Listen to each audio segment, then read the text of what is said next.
fortilizio de Castronovo, situato tra il torrente Cosa e il Tagliamento, risale a prima del secolo XII ed è probabilmente opera di qualche signore bavarese vassallo della chiesa di Aquilei.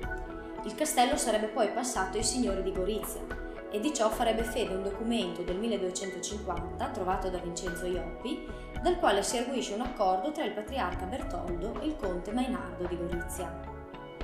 Nel 1352 il vescovo di Concordia, divenuto nel frattempo signore, infeudò il castello ai nobili di Varmo. Nell'aprile del 1497 Leonardo di Gorizia cedeva a Massimiliano, imperatore d'Austria, il feudo di Castelnuovo. Il 12 giugno di quell'anno i rappresentanti di Castelnuovo, riuniti ad Innsbruck, giuravano fedeltà al nuovo signore. Oberato dai debiti, nel 1507 quest'ultimo cedette il feudo ai signori di Strassoldo. Nel 1508 il fortilizio, attaccato dalle milizie venete, rimase sotto assedio per oltre un anno. Infatti, soltanto il 19 ottobre 1509 Hieronimo Savorniano rientrava a Udine con alcuni prigionieri di Castelnuovo. Il feudo passò così in mano alla Serenissima.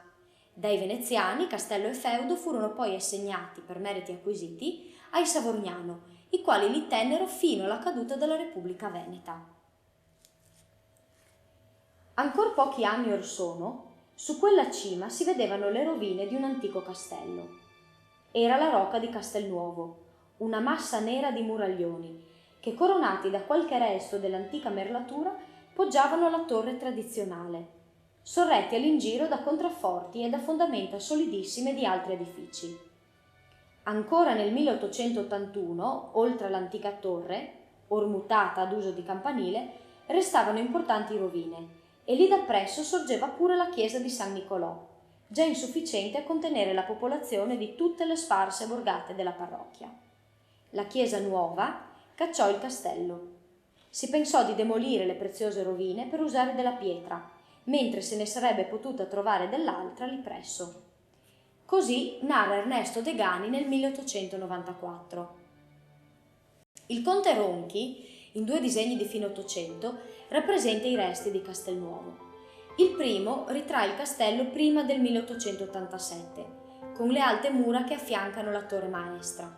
Nel secondo, invece, le mura del fortilizio sono già state abbattute per costruire la chiesa e si vedono le armature elevate per erigerla. L'ambito castellano è idealmente ricostruibile dal poco che rimane e dai 2 disegni ricordati. La costruzione si svolgeva su 2 piani. Il più alto era riservato alla torre maestra, tuttora in parte esistente.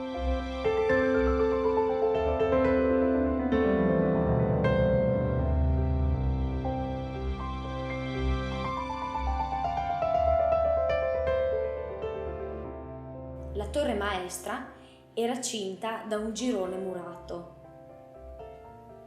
Più in basso vi era un secondo recinto che ospitava le case degli habitatores. Tutto il complesso, di forma pressoché ovoidale, contava un perimetro di 180 metri circa. Sui fianchi settentrionale ed orientale, del rilievo superiore all'altezza di quello inferiore, correvano spalti, le cui mura esistono ancora in parte, sia pure amputate all'altezza del piano di calpestio. Il fianco ovest era invece protetto dalla parete rocciosa verticale. Su questa parete erano stati scavati nella roccia dei gradini di accesso al recinto superiore. Oggi sono in cemento. È presumibile che essi terminassero alcuni metri sotto il ripiano, da raggiungersi mediante scala retraibile, secondo le avvertenze tipiche dell'epoca.